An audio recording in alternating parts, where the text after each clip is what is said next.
our next panelist on, Miss Kimberly Fleming herself. How are you? How are you? Glad to be here. Thank you for asking. Oh, we are so glad that you said yes. Oh my goodness. Miss Kimberly Fleming is a legend in her own right. And I'm actually going to put some of her professional pictures up. Miss Kimberly Fleming, can you please let the audience know know how long you've actually been in the industry, and some of the things that you have done. So here we go. Miss Kimberly Fleming. Well, I attended Fisk University in Tennessee State in Belmont, and I was a Fisk Jubilee singer, and I started doing demos when I was in high school. I sang and danced at Opryland, USA, and then I got my first tour with Amy Grant. Wow. And I did my first Grammy performance when I was a kid, and actually we won. But at any rate, I've sang with the likes of Wynonna, Destiny's Child, John Bon Jovi, Shantae Moore, Phil Perry, Will Downing, Stevie Wonder, Aretha Franklin, Shirley Caesar. I was the vocal director for the Stella Awards for 10 years. I've done musical theater. I've modeled. I've been in several films, sang on several films. And just been a contractor and a casting director for different projects, master recordings, jingles, you name it. That's my principal role. Yeah. Her resume, guys, is so impressive. Let me tell you something. When I grow up, that's how I want to be. I try to be like her when I grow up. Okay. And I mean, the Lord has blessed me. A lot of y'all know my resume, but my Lord, like she's my mentor. Okay, she has to mentor me because I would love to do what she's done. Be the musical director for like award shows and different things like that. Yeah. She's traveled with a whole resume of artists that I would love to have worked with. Yeah. So when I say it is an honor to have Miss Kimberly Fleming on today, it's an honor. Y'all are going to get a treat because she's here and she's going to share a wealth of knowledge with you all. So without further ado, I am going to step out of the way and Miss Kimberly Fleming is going to take it away and let you all know what she's going to teach on this evening. Miss Kimberly Fleming. Thank you, Shanrae, for having me here. So I want to go to the, first of all, if you want to be in the music business, you have to have the knowledge about the business. It's more than just a talent. You have to be educated about what you're getting into. And if you get into it, you need to get into it because it's your passion, not your hobby. That's right. Because you're going to make it a career. And that means that money is involved. And there's a strategy and a plan for all of that. And then everything is not about the money. Sometimes it's about the networking and it's about who you know. And it's about being at the right place at the right time because all eyes are always on you. And so we have some key points that we want to talk about today. The first one being, I think, the booking and networking. And so for me, what I say is my mantra is one gig leads to another. And that means that you go out and you support your fellow singers, your fellow musicians, just being in the place, just people seeing you. But at the same time, if someone asks you to do something and like say, for example, I'm a member of 10 Acres in the Smoking Section, and that's a band that's real popular in Nashville, and it's full of 18 studio musicians and singers. Ooh. And so when I first got on there, I mean, there were people who I'd been on the road with, people who had been on the road with Wynonna, with Amy, Rascal Flatts, Anita Baker, the likes. So I was looking at all these people on stage and there was no money attached to the first 2 or 3 gigs. But then I said to myself, now all these people won't be on this stage if they didn't know that something was up. Right. And so I said, I'm going to stay amongst them. And one thing has led to another. And years later, we make up to $1,000 a gig. And that's just from being dedicated to it. You start out at zero, right, you take all the way up, you know. And so and then keeping your chops up. Now, what is the chop? Your skill set up, and being able to experience different genres of music on the highest level, being able to take instruction, being able to observe how people um, uh, carry through and work through with the music. You need to know charts. You need to know the number system. You need to have, need to be able to read music. You need to be able to speak the language. And do it well without attitude, be flexible and be open. And so the networking part is when someone asks you, say, like when I first started out, I used to go to clubs and I just say, hey, Shanrae, hey. And then they say, oh, Kim's here. Would you like to do a song? And then I get up on stage and I do a song. And that led to, other gigs. Because people in the audience, you don't know who they are. You don't know who's sitting in the audience. And so to come in gracefully and conduct yourself in a graceful manner and then leave out gracefully, making sure you say hello to all those along the way, and saying positive things, even if it's not good enough. They ask you something, then you can be honest. But most of all, you just cheer them on and be a positive for them while they're doing their thing. And shaking hands and just, being nice along the way. Because I will say for myself, I'm blessed to have not really auditioned for hardly anything. Wow. And I've been doing this a really, really long time. Wow. And it's all been word of mouth, recommendation. And when I come into a room, I don't come into a room half step, and I come into a room with 150% of myself. That's right. Even if the song or the situation is not so randy dandy, you handle it as if it's though the top end of the spectrum, because everybody who puts their music out there, they want to have the same respect.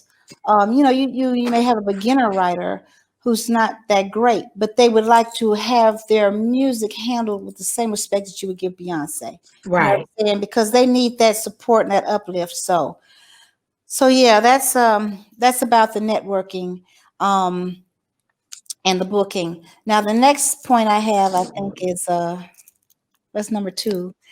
Growing the following. Yeah. Growing the following. So the same thing. I'm not really a crowd girl.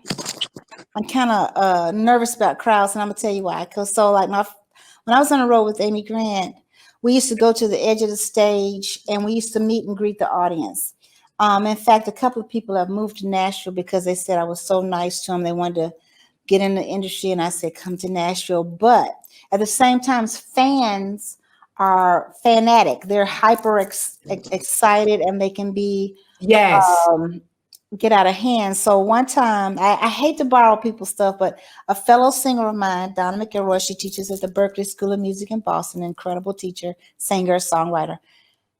I borrowed a shawl of hers, and I bent down to shake the hand of a fan who was really excited, and the fan tore the scarf, and I had a nervous breakdown right there. Wow. I tried to be nice, but my whole world just shattered.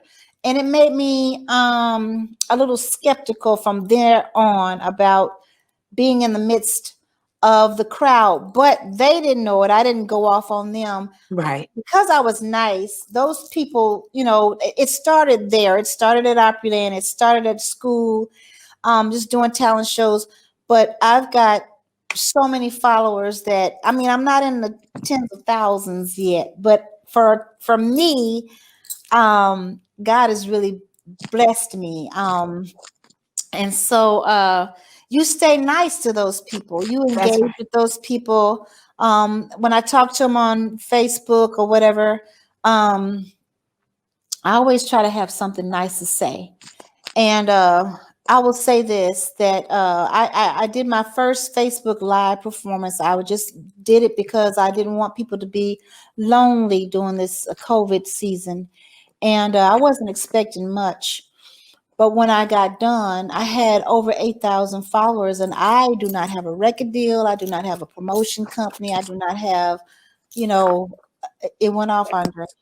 I don't have all the things that a lot of other people have, but God took that thing. He took a seed, and he Yes. to a big garden. And so then from there on, I've been in demand. So I think it's really important to engage with your fans. Okay, and so the next key point.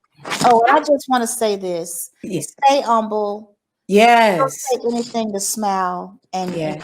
be nice to a person. You're not that grand. You're not anything without I'm God. so glad that you said that Just because yes, I think we both experienced the same things with I don't want to well people that kind of arrived. You know what I'm saying? That type of attitude. So that is so true. Stay humble. Yeah, because everybody's blood is red. So at the end of the day, so I mean, confidence is one thing, conceitedness is something else. So just stay humble, Yes. because Yes. 1 minute you're intact, but it only Yes. takes a millisecond for you to be cut up, broken down, even dead. So Yes. just keep it humble. Okay, now I got a third point, right? Yes, you do. Okay, and so we're talking about when booking sessions and stuff. When booking a gig or booking a session, it is important to ask key questions. Now, I went off on a tangent about booking a session, but if you don't ask questions, then you won't know. And then when all is said and done, you'll be feeling some type of way. Oh, they didn't do this, they didn't. Well, that's because you didn't ask questions. So, like, let's say, for example, when you're called for a session, the person that calls you for the session may or may not be the producer. And if he does call you, is he calling you first? And is he calling you to get some singers? Like, so I'll get a phone call and they'll say, Kim, I got this session coming up and I want you to get me some singers. And that means that I am the contractor. When the person on the phone asks me to get singers, then I am the contractor. If Shanrae calls me and says, I got a gig or I got a session for you, then Shanrae is the contractor. Okay, right. So it's a contract person. Okay, but when we have the conversation, what type of session is it? Is it a master? Is it a demo? Is it a jingle? And if it's a jingle, is it a regional jingle? Is it a national jingle? I mean, is it for a film? Is it for television? Is it an indie? What type of session is it? Because each session has different rates, but there's a 2-hour minimum.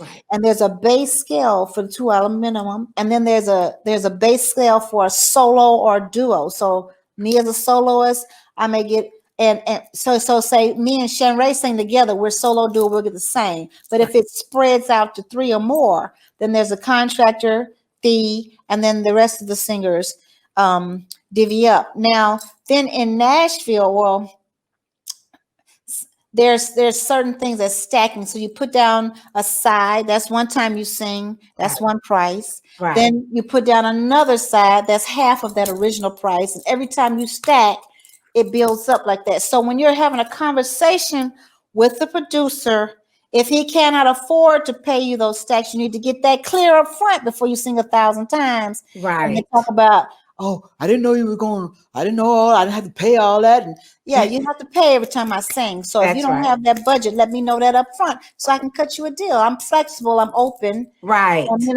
But you need to have that dialogue. Right. Okay. And then, if it goes on the card, now on the card means, is it going to be a after SAG session? Right. Right. If it is not an after SAG session, can you pay equal to or close to at least the base price of that?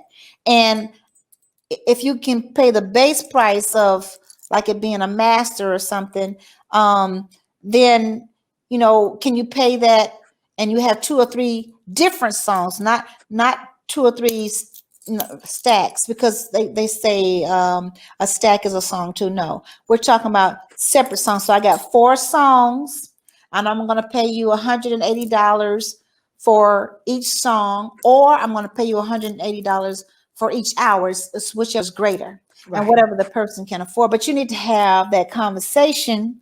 Don't expect that they're going to pay you after SAG scale, and they don't have that, and you didn't ask about it. Then you need to ask, is it a pay direct? Right. Or do you have to wait on a check? And according to After Scale, they got 30 days. Now, what After does after 30 days is After attaches interest onto that, or they go after that person, that company that you're working for. Yes, they do. You don't have to do any of that because that's what they do. But if you don't ask those questions, then you're responsible for getting that pay. No one's going to go after for you. The other thing is you can work out a day rate. I'll work for you, like studios will give you a $500 day rate. You can do anything you want to from 9 until 9 at night or whatever the rate is. But sessions are from 10 to 2, 2 to 6, and 6 to 9. That's a regular, normal union scale paying session. So if you're working for somebody, you ask them, you need to separate and see what their window of time is. Because if they can't do it during those ones, well, I can do it at 11 in the daytime, and I got 4 songs, and it's off the card, meaning it's not a union session, and you negotiate what that fee is, or they'll tell you what their budget is, but you need to ask. Anytime you go to a session, you need to already have your I-9 and your W-4, because if you don't, it's going to hold up the payment for all the other singers. So have that up front, and that person needs to have it for their taxes, and you need to tell them that you want them to take taxes out of it too, because if you don't communicate that, then they won't. And then here's the other thing. As a singer, you need to be able to sing all genres of music. Yes. It is important to study all genres of music. Okay. If you want to work. And when I say all genres, I mean you need to go and listen to the radio, listen to CDs, listen to stuff that you would normally not like. I listen to hard rock and Motley Crue or whatever. And when they called me, I was actually in a band called Jane His Wife. It was me and Vicki Hampton. Vicki Hampton sings with Garth Brooks, blah, blah, blah. Yes, yes. All right. So we were in cages, and there's 4 white boys down here, long hair, guitars flailing, and, and we're, wow. Over there. Hey, we worked for 4 or 5 years, with that particular band. Then we can come on over to like a love song. Say the emotions. Ooh, you got the best of my love. Whoa. I mean, you have to be flexible, and then when you're singing with Dr. Jones, oh, Jesus got a hold of me. You have to be able to be flexible. My degree is in classical music and opera, and so I didn't choose to go to Europe. But if someone to ask me, I can go into the Lord's Prayer, the Ave Maria, because I'm trained to do that, and I know how the body works, and how to breathe, and the posture and all these things. So it is important to, even if you don't get a formal education, you need to do some research on how the body and the voice works and all that, if you plan to do this for a living, because the body is not a machine like you plug in an amp. Right. The body can break down, and you have to take care of it. Now, the other questions that you could ask if you were doing a session is like, who is it for? What is the artist? All that kind of stuff. Who's the producer? Where is it? What time?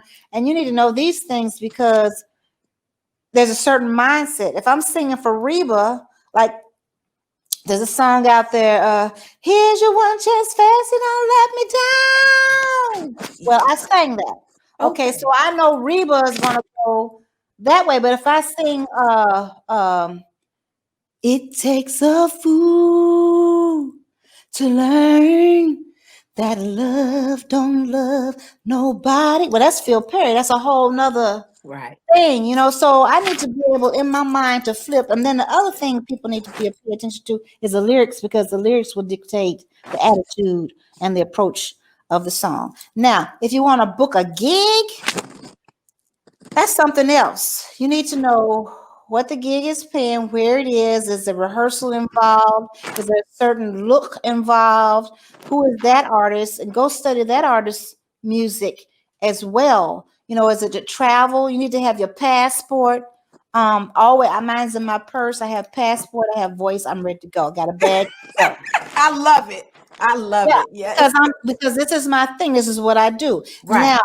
Now, if it's not paying so much, but you are going to be doing something with an auspicious artist, then it is worth your time. You need to ask these questions so you know if it's worth your time, because in the audience, like say I did something at BB King's one time, and in the audience was his face. I see his face. He used to do a lot of karate stuff. But anyway, a long story short, this man saw me in the audience and took me and Vicky on the road.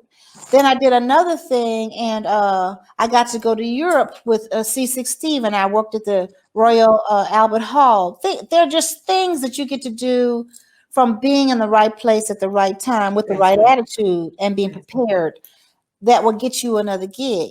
So I'm ending up singing with Def Leppard, and I'm ending up singing with ZZ Top, and I'm ending up singing with Bon Jovi, and I'm ending up singing with Billy Joel, all because someone said, "Oh, get Kim Fleming because she can do this, she can do that." And like say, I sang with Kevin Whalen, is someone who I sing with, and one time on stage, out of nowhere, he whispered in my ear and said, "Follow me," and he's doing all these incredible riffs and intervals, and I'm like this, but I hung to the very end, and when I got done, I wanted to collapse. To me, and he said, "Because I knew you could do it." Wow. And see, that's him observing me, and you know how astute I am and how focused I am about the music. So I'm just encouraging you, if you want to do it for real. Like say, okay, I'm just gonna say, so I got to sing on Kelly Price's record. Well, who would think I would get to sing on Kelly? She sung on a Christmas album with Winona. Yes. Well, Yes. you know what I'm saying? Kelly and Winona, that's night and day. But Yes. I'm in the middle, you know, and I'm still oohing and on and making that thing happen. And it was a very good record for Kelly. So you just never know what you're gonna do, but you need to be prepared at all times. I went off on that. So now did I do the 3.2? Did I get to the last part of my Yes. did I get all my points out? You got most of them. You have do not depend on others to call you for work. Right. Now here's the thing. I've been doing this a while, and people will call me a legend, which I don't know how to take that, but I'm gonna take it as a compliment because I'm seasoned. Yes. Experienced. Yes. And qualified. Yes. And so at this juncture, a lot of times they're looking for young kids because the music changes and this type of stuff. You have to keep up with the music, keep up with the changes. But then you have to create your own stuff. And so I've started doing fundraisers because I know a lot of people, and my thing is to help those people in the industry who are struggling, because you know this is a famine storm type of industry where one season you may be really on a roll, and the next season you may not be doing anything. And what if you get sick in the middle of that? Well, do you have insurance? Yes. Can you pay your insurance? Or if you were to pass away, could your family pay for your funeral? And so I have been doing fundraisers, benefits, to raise money for people like us. And one thing has led to another, and now I'm creative director of entertainment for the 150th anniversary of the Fifth Jubilee Singers, and I'm responsible for 4 or 5 shows. It's a year-long celebration, but Dr. Kwame specifically said he would like for me to put these shows together, and so I know how to put together the show, the band, the singers, the venue, the lighting, the sound, the security, the whole gamut. I know how to do that. And that's just from being on the road, watching people, observing. Because see, while the crew is doing their thing, I'm sitting out in the hall paying attention. Yes. No, and I'm gonna tell you somebody who taught me this. Bette Midler. I did a special. Bette Midler knows the angles. She knows the dBs of the of the soundboard. She knows, which light goes. I mean, this woman knows everything. No one has to. She doesn't sit down and let them do it. No, no. She's proactive and very much involved. Yeah. And Yeah. I learned from that. And every time they say lights, camera, action, she was every time. She's Yeah. not the most perfect singer, but she's professional. She's ready Very. every time and on time, dressed and ready to go. And that is a true professional. And I got chill bumps just thinking about that experience with Bette Midler and Arif Martin. Now, how am I going to see Arif Martin? Because God guided my path to allow me to do that special with her and to sing, background for her. Now, Wow. I'm just saying your gift will make a way for you, but your attitude will too. I'm not a gully girl. I'm not a real blues singer, reveal all type of a girl. I try to keep it classy and intact because I want to sing for the upper echelon. I don't mind singing for any and everybody, but my goal is to be on the A team. And ultimately, I would like to be singing my own songs on the Grammys, not singing background, you know what I mean? But you have to be prepared for that. This is cool. You're constantly learning. You learn from every single person.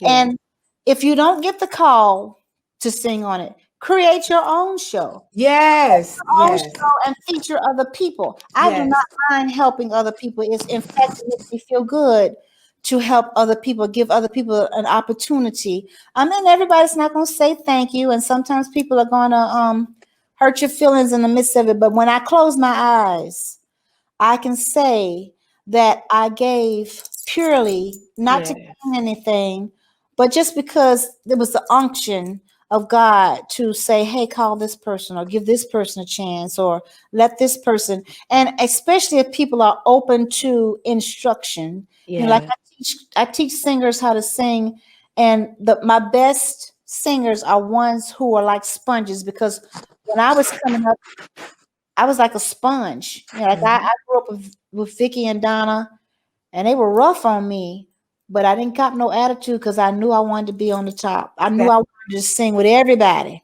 That's right. And so I took it all in, create your own. Constantly reinvent yourself. It doesn't matter how old you are. It doesn't matter what your figure is like. It doesn't. What matters is your gift. Yes. How you give it to people, how you present it to people, and being one that allows God to, be used through you. You bless other people, and so just find a way. I paint. I do makeup artistry. I model. I do theater. I mean, I've done the whole nine. If I want to keep working, yes. And I learned how to be a leader and to be an organizer and put things together in a professional manner. So I've done wardrobe. I mean, I've done choreography. I learned it all, and so there's so many things to do in this. You can be a publisher, you can be a song pusher, you can be a stylist. I mean, a manager, a road manager, an agent. It's just so many things. A lawyer. There's just so many things that you can do. You don't have to be the talent all the time. That's right. You can still work and make a lucrative living doing this. And so I hope today that I've encouraged somebody to be serious about it and to do it and do it well. Did that answer your question? Yeah. Oh, yes, it did. I'm so full right now because I'm like, when I grow up, this is what you're exactly what I want to be when I grow up. So. Yeah, that's what I said about Shaka Khan. I know Shaka Khan was like, oh my God, I just want to be like, but yeah, I find there's several people in the industry that I just really, when I was a child, I was just like, oh my God, if I could just do that, and some of them I've worked for. Like I've most recently worked for Dionne Warwick, and I worked for Patti LaBelle, and Yes. I've worked for Shaka, not on stage, but I assisted her on some things, That's awesome. but they're just people who I admire, that I thought, oh my God, will I ever, and I have worked with just a whole gamut of people that I wouldn't have ever believed would cross paths with me. And so, like I say, being at the right place at the right time and always being prepared. That's right. And you study everything, because you just never know. And be open. Be open. Be open. You sing country one moment, you sing heavy metal another moment, you're singing jazz another moment, you're singing Zydeco. Yes. You know what I mean? You just be open if you really want to work. Right. And then at one point or another, you take all these things and then you create your own. Yes. What you want to do. Take all these influences. Yes. Like I like smooth jazz, but I can put some reggae in there, or some soul beat, neo soul in there, and then a bridge, and have it da da da da da da da da da da da. You can just interface stuff. Create your own sound. So don't be so rigid that you can't grow. Right. Be open to growing. Did I say everything that you want to? There's developing artistry. What type of music brings out your true passion? But I like how you said be open, because some people really do box themselves in with what they're comfortable with. And growth a lot of time comes with when you're put in a position of being uncomfortable. Yeah. And so, like you said, if you're open to learn and you're open to grow, then you'll find yourself in, like you said, in open doors that you never expected. And when I say I am full, because again, I'm going to say it again. When I grow up, I want to be like you. Well, I wanted to just expound on that point you were making. I have a girlfriend who's an incredible singer. And I introduced her to one of the greatest producers on this planet, in my opinion. And he produced the rebirth of Kirk Franklin, amongst so many other things. One of the pristine records I've ever heard. But I used to work for him. He taught me studio technique, basically. And anyway, I put her with him. And to your point, she just wanted to sing what she felt God put in her heart to sing, but he heard something beyond her vision, right, that would take her to the next place. Yes. And I was suggesting compromise. Do what he's hearing, and then do what you're hearing. Because sometimes when you get on stuff, sometimes you have to be set up on that freshman record to do what you really are, unless you're somebody like a Prince, or you know what I'm saying? Right. Who's just like super naturally, yes, just magical. But if you are someone who's flexible and who's willing to grow and get information from the experts, unless it's something just crazy, like something bizarre that's just not you. Right. Then I can see that. But be willing to, if you have the opportunity to sit before Quincy Jones, hallelujah. Yeah. Then if Quincy Jones says, try this, Kim, then I'm going to try it, and I'm going to do the best I can. And if it just doesn't work out for me, then that's something different. But his knowledge and what he hears and what he sees in me, I'm going to trust for that moment, just because of his track record. That's right. That's right. Sometimes you have to be wise about these things. That's right. At the same time, still trying to be who you are, be yourself. That's right. That's right. Well, Miss Kimberly Fleming, again, this has been an honor having you on, and you're sharing a wealth of knowledge and just free. You've just been so free giving on this evening, and with her wealth of knowledge and her experience, this little time span, it's not enough time, really. But I thank you for the time that you have given us on this evening. I am so full. Like I said earlier, I'm going to keep saying it. When I grow up, I want to be like you. Oh my gosh. And I hope and pray that we can bring Miss Kimberly Fleming on again in the near future, because there's so much that she does. Like she said, she's not just a vocalist, but she's a teacher, master teacher, different things like that. But before we go, can you please let the people know, the audience know, how can they reach you or your social media handles? Well, let me see. I'm on Facebook as Kimberly D. Fleming. And I think that I'm on Instagram. I think I'm putting cookies on Instagram. And then on YouTube, I'm Kim Fleming. Yes. And, you could reach me through Turning Point Productions. That is Gene Wilson at Turning Point. But those are my three immediate. You can inbox me on Facebook, Kimberly D. Fleming, D like in Denise. And then on Instagram is Pudding Cookies. And, I love that. And then Pudding Cookies with no G, PUDDINCOOKIES. And then on YouTube, it's Kim Fleming. Yes. We are so elated to have you again this evening. Thank you so much for agreeing to be a panelist on this evening. And God bless you. God bless you. I pray that you can become another panel of mine, because she has a wealth of knowledge, and then she's free. She doesn't mind, like she said, blessing other people who want to learn. And so we thank you so much. We appreciate you so much. God bless you.